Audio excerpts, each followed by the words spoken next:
Hello everyone, this is Faraz Khan and you are watching Khan study point. आज हम बात करने वाले हैं क्लास 10 का चैप्टर नंबर 10 जो कि है लाइट यानी कि प्रकाश। तो इस चैप्टर में से आपके कौन कौन से या किस तरीके से आपके असर्शन रीजन बेस्ड क्वेश्चन आपके आ सकते हैं और आपको उसको किस तरीके से सॉल्व करना है, तो आज हम इसी के बारे में बात करने वाले हैं। तो वीडियो को बिल्कुल भी स्किप मत कीजिएगा और वीडियो को एंड तक ज़रूर देखिएगा ताकि आप वीडियो कोई भी इंपॉर्टेंट पार्ट मिस ना कर दें। ठीक है, तो बिना किसी देरी के हम वीडियो स्टार्ट करते हैं। और आगे बढ़ने से पहले जो भी इस चैनल पे नए आए हों वो हमारी वीडियो को लाइक ज़रूर करें अगर आपको पसंद आए, और चैनल को सब्सक्राइब कर सकें ताकि आपको आगे आने वाली वीडियो की नोटिफिकेशन सबसे पहले मिल सके। तो बिना किसी देरी के चलिए वीडियो स्टार्ट करते हैं। तो बच्चे लोग, जैसा कि आपको पता है कि जो असर्शन रीजन बेस्ड क्वेश्चन होते हैं उसमें 4 ऑप्शन होते हैं ABCD। तो पहले हम इनका मतलब समझ लेते हैं कि हमें आंसर किस तरीके से देने हैं। तो जो ऑप्शन ए होता है उसमें लिखा होता है कि अगर आपका जो असर्शन दिया गया और रीज़न दिया गया है, अगर वो दोनों स्टेटमेंट ठीक हैं और जो रीज़न है वो करेक्टली एक्सप्लेन भी कर रहा हो असर्शन वाले स्टेटमेंट को, तब आप ऑप्शन ए लगाते हैं। ठीक है, ऑप्शन बी कब लगाते हैं? जब असर्शन भी ठीक है, रीज़न भी ठीक है, लेकिन रीज़न जो है वो असर्शन को एक्सप्लेन नहीं कर रहा हो। ठीक है, तब हम ऑप्शन बी लगाते हैं। और सी में अगर असर्शन की स्टेटमेंट ठीक है लेकिन जो रीज़न की स्टेटमेंट दी गई है अगर वो गलत दी गई है, तो इस केस में हम ऑप्शन ए लगाते हैं, जो कि हमारे लिए बहुत ज़्यादा आसान पड़ जाता है इस कंडीशन में। और ऑप्शन डी भी और ज़्यादा आसान होता है, क्योंकि अगर आपकी जो असर्शन होती है स्टेटमेंट वो गलत है और जो रीज़न स्टेटमेंट है वो आपकी ट्रू दी गई है, सही दी गई है, तो इस केस में आप ऑप्शन डी लगाते हैं। तो यानी कि अगर आप कोई सी भी एक स्टेटमेंट अगर आप पकड़ लेते हैं कि गलत है, तो आपके लिए आंसर बता पाना उस असर्शन रीजन बेस्ड क्वेश्चन का बहुत ही ज़्यादा सिंपल हो जाता है। ठीक है, तो आपको इन्हीं बातों का ध्यान रखना है अब जो आगे हम क्वेश्चन करने वाले हैं उन क्वेश्चनों में। ठीक है, तो चलिए चलते हैं आज के पहले क्वेश्चन की तरफ। आज का हमारा पहला क्वेश्चन है कि असर्शन में the center of curvature is not a part of the mirror. यहाँ बोला गया कि जो सेंटर ऑफ कर्वेचर होता है वो मिरर का पार्ट नहीं होता। It lies outside it's reflecting surface, क्योंकि ये जो होता है मिरर के रिफ्लेक्टिंग सरफेस के बाहर की साइड पड़ता है। ठीक है ना, रिफ्लेक्टिंग सरफेस के साइड नहीं पड़ता, थोड़ा बाहर पड़ता है। ठीक है, तो ये जो असर्शन आपका दिया गया है ये आपका असर्शन बिल्कुल ठीक है, ऐसा ही होता है। ठीक है, तो ये स्टेटमेंट आपकी ठीक है। रीज़न देखते हैं। The reflecting surface of a spherical mirror forms a part of a sphere. जो रिफ्लेक्टिंग सरफेस का जो रिफ्लेक्टिंग सरफेस होता है स्फेरिकल मिरर का, वो एक स्फेरिकल पार्ट बना लेता है। ठीक है, और this sphere has a centre, और इस स्फेयर में एक सेंटर भी होता है और उसी सेंटर को हम बोलते हैं सेंटर ऑफ कर्वेचर। यानी कि आपकी ये स्टेटमेंट ठीक भी है और ये इसको एक्सप्लेन भी कर रहा है। ठीक है, तो यानी कि आपका ऑप्शन क्या होना चाहिए? ऑप्शन नंबर ए इसमें हो जाएगा आपका करेक्ट आंसर। ठीक है, नेक्स्ट क्वेश्चन पे चलते हैं, जो कि है आपका असर्शन में a ray passing through the center of curvature of a concave mirror after reflection. यहाँ बोला गया कि जो आपकी रे है वो सेंटर ऑफ कर्वेचर से पास होगी अगर कॉन्केव मिरर के, तो जब रिफ्लेक्शन होगा after reflection is reflected back along the same path. तो जिस पाथ से गई होगी उसी सेम पाथ से वो रिफ्लेक्ट बैक होकर आ जाएगी। तो ऐसा ही होता है बेटा कि जब भी हम सी पॉइंट से यानी कि सेंटर ऑफ कर्वेचर से गुजारते हैं रे को, तो वो जैसे जाती है उसी सेम रास्ते से लौट के आ जाती है, यानी कि ये स्टेटमेंट आपकी करेक्ट है। रीज़न देखते हैं। The incident ray falls on the mirror along the normal to the reflecting surface, क्योंकि जो इंसिडेंट रे होती है वो कहाँ पड़ती है मिरर पे? रिफ्लेक्टिंग सरफेस के नॉर्मल की साइड में पड़ती है, इसीलिए ऐसा होता है। ठीक है, तो यानी कि आपकी स्टेटमेंट में ठीक है और इसने रीज़न भी इसका बता दिया है कि ऐसा क्यों होता है, इसलिए यहाँ पर भी आपका आंसर हो जाएगा ऑप्शन नंबर ए, क्योंकि इसने रीज़न ने एक्सप्लेन कर दिया है असर्शन को कि ऐसा क्यों होता है। ठीक है, चलते हैं नेक्स्ट क्वेश्चन पे, जो कि है असर्शन में कि light does not travel in the same direction in all the media, यानी कि मीडियम की जो लाइट होती है वो सभी मीडियम में, ठीक है, सेम डायरेक्शन से ट्रैवल नहीं करती। तो बिल्कुल सही बात है, अलग अलग मीडियम में क्या अलग अलग डायरेक्शन में के हिसाब से वो ट्रैवल करती है। तो जो आपकी स्टेटमेंट है बिल्कुल सही दी गई है, ऐसा ही होता है। ठीक है, सही स्टेटमेंट है। रीज़न देखते हैं। The speed of light does not change as it enters from one transparent medium to another. यहाँ बोला गया कि जो लाइट की जो स्पीड होती है वो चेंज नहीं होती है अगर वो किसी एक ट्रांसपेरेंट मीडियम से दूसरे मीडियम में जाती है। तो बच्चों ये आपकी स्टेटमेंट जो है वो रॉन्ग दी गई है। ठीक है, तो स्पीड ऑफ लाइट जो होती है चेंज हो जाती है। ठीक है, जब भी एक मीडियम से दूसरे मीडियम में जाती है। ठीक है, तो इस केस में आपका आंसर हो जाएगा ऑप्शन नंबर सी, क्योंकि इस बार असर्शन ठीक था रीज़न गलत था, इसलिए आपका answer number C is correct. Next question चलते हैं, जो कि है the emergent ray is parallel to the direction of the incident ray. यहाँ बोला गया कि जो इमर्जेंट रे होती है वो इंसिडेंट रे की पैरेलल होती है। ये बात बिल्कुल सही होती है। जब आप ग्लास स्लैब में रेफ्रेक्शन कराएंगे तो जो रे स्टार्टिंग में आती है उसको बोलते हैं इंसिडेंट रे, और जो रे एंड में जाके जो बाहर होती है ग्लास स्लैब के उसको बोलते हैं इमर्जेंट रे। तो वो दोनों रे क्या होती हैं, पैरेलल होती हैं। तो ये स्टेटमेंट आपकी ठीक हो गई है। रीज़न देखते हैं अब हम कि the extent of bending of रे of light at the opposite parallel face of the rectangular glass slab is equal and opposite. यहाँ बोला गया है कि ग्लास स्लैब का जो अपोजिट जो फेस होता है ना, पैरेलल फेस, ठीक है, वो क्या होता है, इक्वल और अपोजिट होता है। जैसे कि रेक्टेंगल होता है, क्योंकि आपने पढ़ा होगा रेक्टेंगल में इक्वल अपोजिट साइड होती हैं बराबर, ठीक है। तो इसी वजह से क्या होता है, जो इंसिडेंट रे होती है वो इमर्जेंट रे के पैरेलल आ जाती है, ठीक है। तो यानी कि आपकी ये स्टेटमेंट भी ठीक है, और ये जो रीज़न है इसने एक्सप्लेन भी कर दिया है कि पैरेलल क्यों होती है, ठीक है। तो यहाँ पर आपका ऑप्शन नंबर ए हो जाएगा करेक्ट आंसर, ठीक है। नेक्स्ट क्वेश्चन पे चलते हैं, जो कि है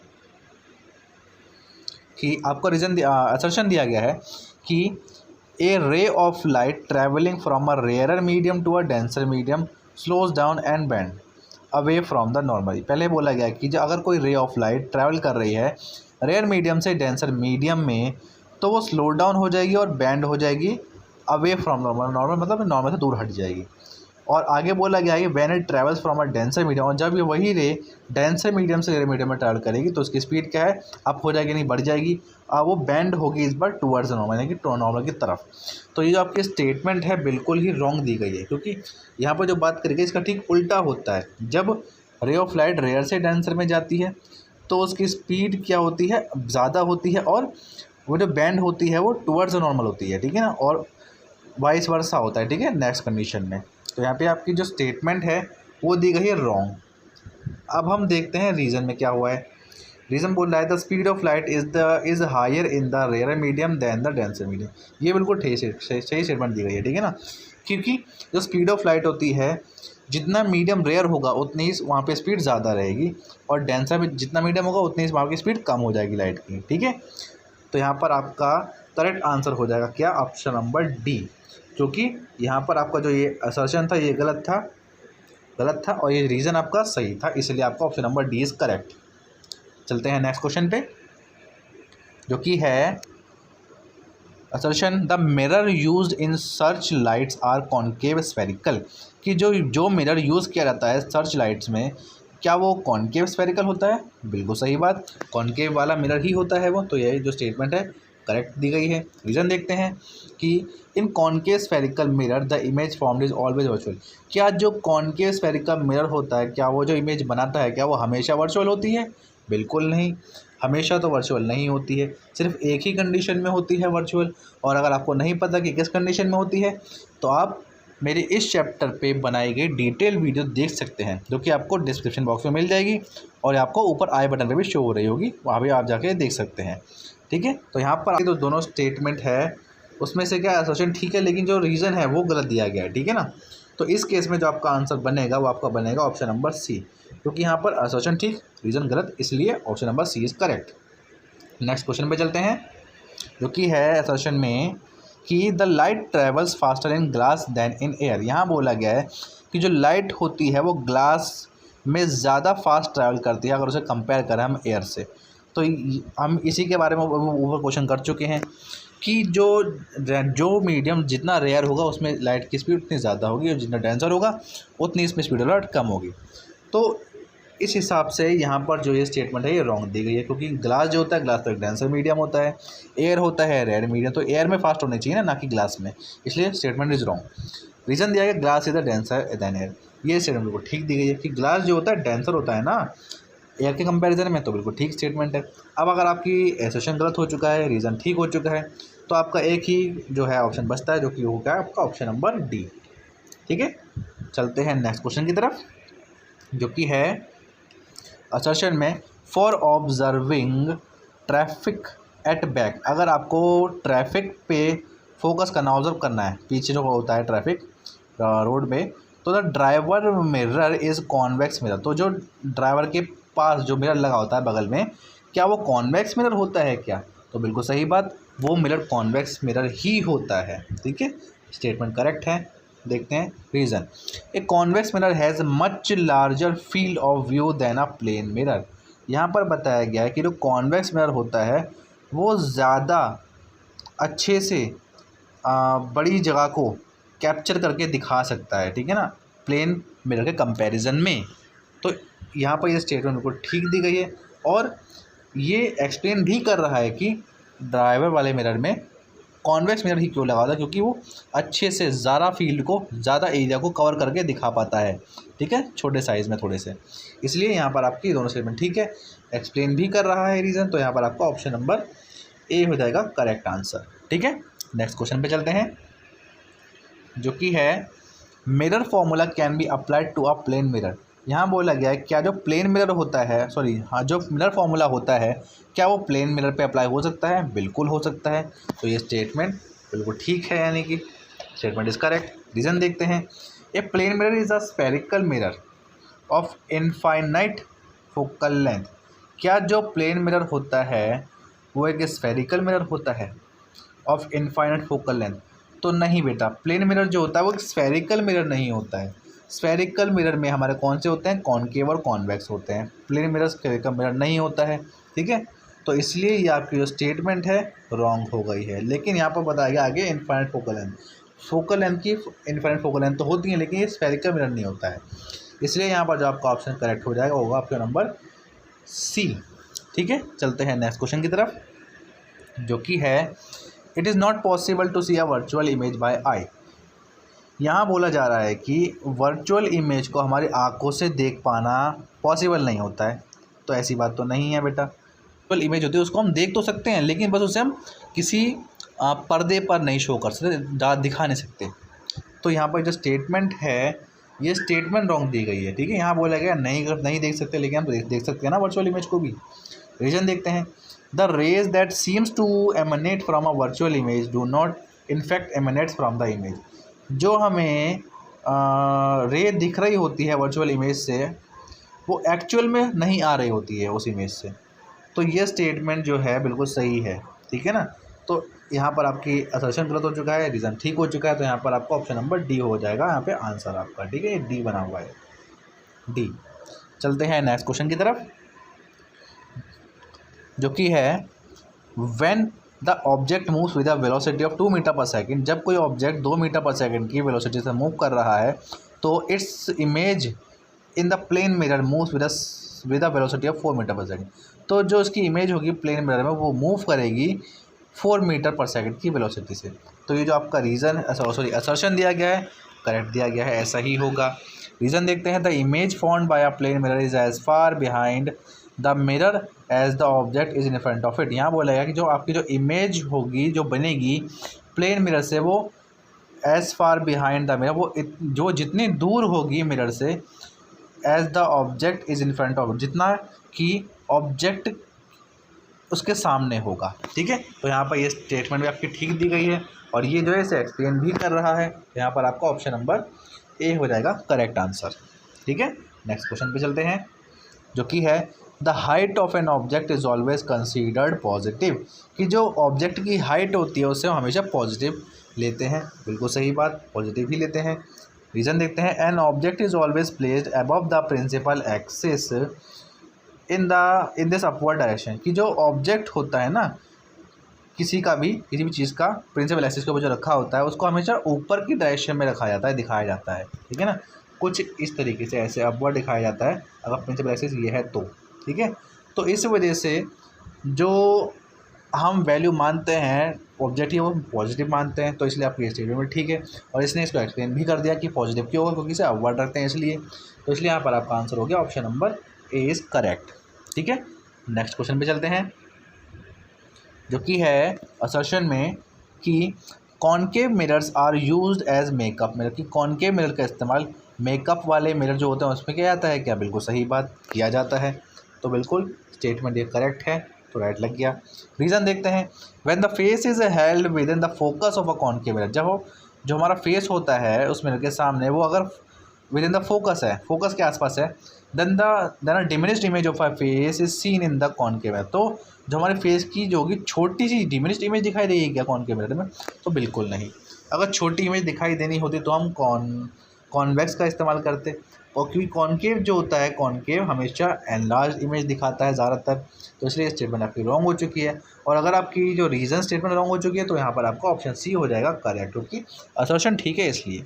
ठीक है, नेक्स्ट क्वेश्चन पे चलते हैं, जो कि है असर्शन में refractive index has no units. Refractive index यानी कि अपवर्तनांक जो होता है, जिसको हम एन से डिनोट करते हैं, ठीक है, एन से डिनोट करते हैं, इसकी कोई यूनिट नहीं होती। तो बिल्कुल सही बात है, इसकी कोई यूनिट नहीं होती है। रीज़न देखते हैं, the refractive index is the ratio of the two similar quantities. यहाँ बोला गया जो रिफ्रैक्टिव इंडेक्स होता है वो रेशियो होता है दो सिमिलर क्वांटिटीज़ का, दो सेम क्वांटिटीज़ का। और वो क्वांटिटी क्या होती हैं? वेलोसिटीज़ होती हैं ना, है ना, कि velocity of medium, velocity medium 1 upon velocity medium 2, है ना। तो दोनों की क्वांटिटी सेम है, और दोनों क्वांटिटी की जब यूनिट सेम होंगी तो यूनिट से यूनिट कट जाएगी, इससे क्या है, इसलिए क्या है, यूनिट नहीं बचेगी कोई भी। तो यहाँ पर जो है स्टेटमेंट भी ठीक है, और इसने इसको एक्सप्लेन भी कर दिया रीज़न ने एसोसिएशन को अच्छे से। तो इसलिए यहाँ पर आपका आंसर क्या हो गया? ऑप्शन नंबर ए हो गया यहाँ पर आपका करेक्ट आंसर। ठीक है, नेक्स्ट क्वेश्चन पे चलते हैं, जो कि है आपका the formula connecting u v and f for a spherical mirror is valid in all situations for all spherical mirrors for all positive position of the object. कि जो आपका फॉर्मूला होता है यू वी और एफ वाला, वो सारे spherical mirror के लिए वैलिड होता है, सभी सिचुएशन के लिए। ठीक है, सभी स्फेरिकल मिरर्स के लिए फॉर ऑल पोजीशन, सभी पोजीशन में, चाहे ऑब्जेक्ट कहीं भी पोजीशन में रखा गया हो। तो ये स्टेटमेंट आपकी बिल्कुल ठीक है, सभी मिरर्स के लिए वैलिड होता है फॉर्मूला, ये स्टेटमेंट ठीक है। रीज़न देखते हैं, law of reflection are strictly valid for plane mirror. क्या जो लॉ ऑफ रिफ्लेक्शन जो हमने पढ़े हैं 2 रूल, क्या वो सिर्फ प्लेन मिरर के लिए ही, प्लेन सरफेस के लिए ही अप्लाई होते हैं क्या? तो जी नहीं, सिर्फ प्लेन मिरर के लिए अप्लाई नहीं होते, चाहे अगर कर्व सरफेस भी होगा ना, जो कि कॉनकेव और कॉन्वेक्स में होता है, तो उस पर भी अप्लाई होते हैं। इसलिए ये स्टेटमेंट आपकी रॉन्ग हो जाएगी, इसलिए आपका जो आंसर बनेगा वो बनेगा ऑप्शन नंबर सी।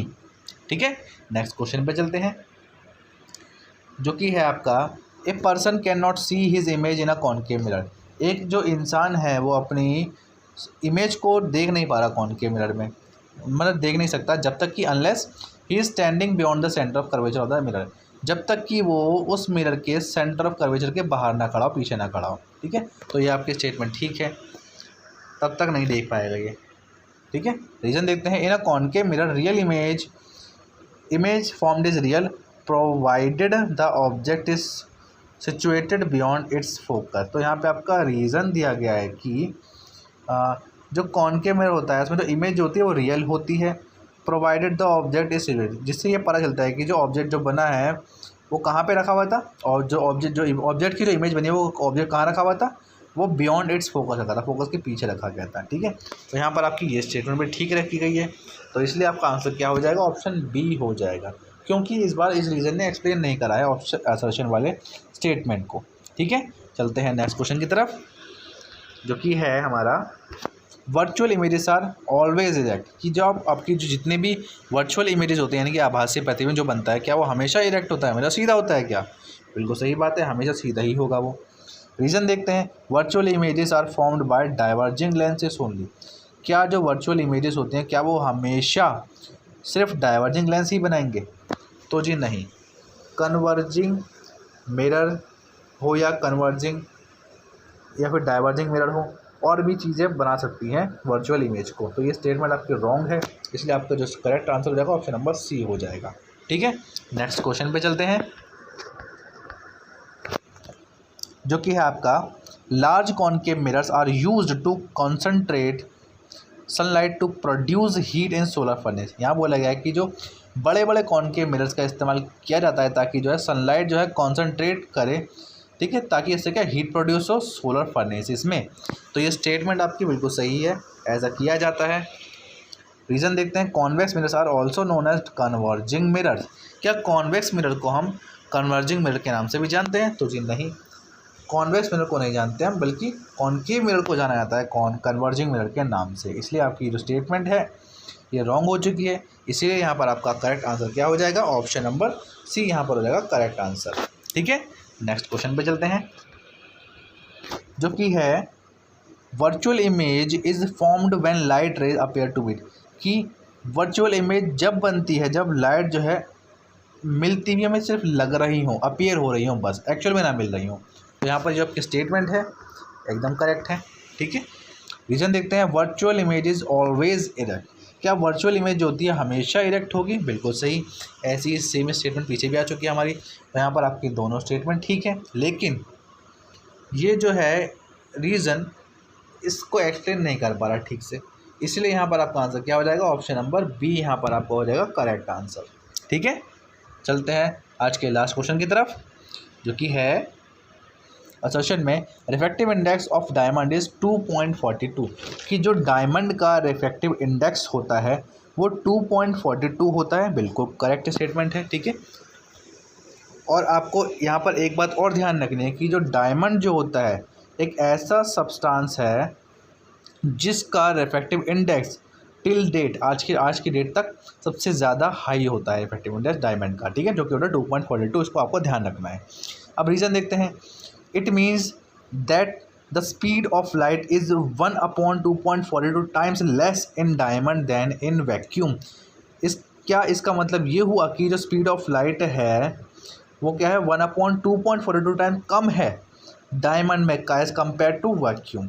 तो बिल्कुल सही। तो यहाँ पर आपकी जो स्टेटमेंट है बिल्कुल ठीक है, और यहाँ पर क्या है इस रीज़न ने इसे एक्सप्लेन भी करा है अच्छे से। ठीक है, कि रिफ्रैक्टिव इंडेक्स जो डायमंड का होता है 2.42, इसका मतलब यही होता है कि जो डायमंड की स्पीड है वो 1/2.42 टाइम्स कम है एज़ कम्पेयर टू वैक्यूम। तो इसलिए यहाँ पर आपका आंसर क्या हो जाएगा? ऑप्शन नंबर ए यहाँ पर हो जाएगा करेक्ट आंसर, क्योंकि दोनों स्टेटमेंट भी ठीक है और रीज़न ने एक्सप्लेन भी कर दिया है असर्शन को। तो बच्चों यहाँ पर आज की हमारी वीडियो ख़त्म होती है। अगर आपको हमारी वीडियो पसंद आई हो तो प्लीज़ वीडियो को लाइक ज़रूर कीजिएगा और चैनल को सब्सक्राइब कर दीजिएगा और हमारे आने वाले वीडियो से जुड़े रहेगा। और जल्दी मिलेंगे आपसे एक और अच्छी वीडियो के साथ में। तब तक के लिए till then take care, bye bye.